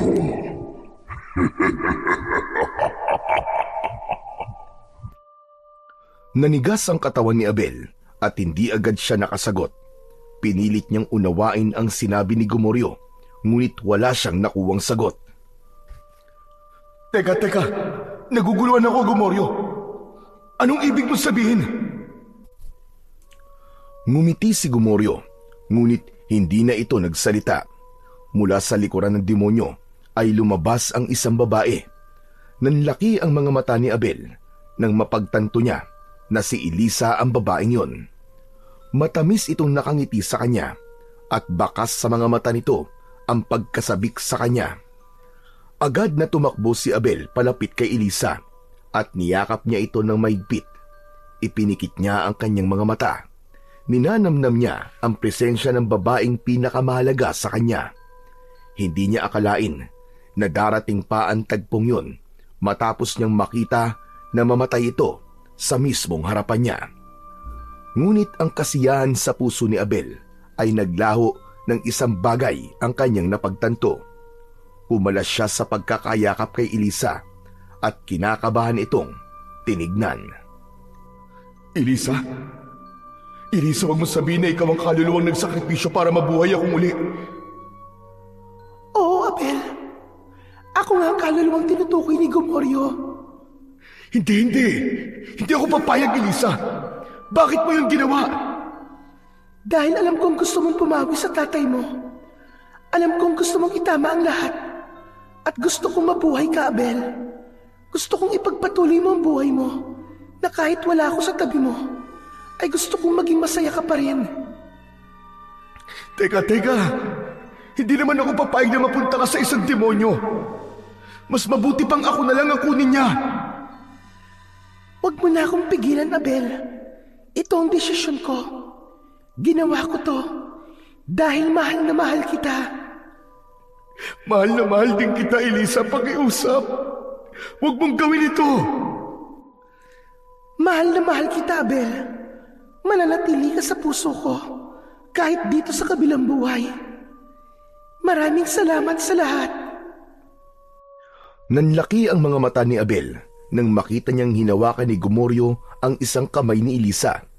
Mabilis na kumilos si Abel upang agawin si Elisa sa demonyo, ngunit hindi niya magawang igalaw ang kahit na anong parte ng katawan niya, para bang may hindi nakikitang kadena na pumipigil sa kanya. Nakatingin lang si Elisa kay Abel at kahit na konting pagsisisi ay walang nakita si Abel sa kanyang nobya, hanggang sa marahan ng lumayo si Elisa at Gomoryo kay Abel. Unti-unting nilamon ang dalawa ng kadiliman. Dahan-dahan silang lumayo ni Gomoryo. Elisa! Huwag kang umalis, Elisa!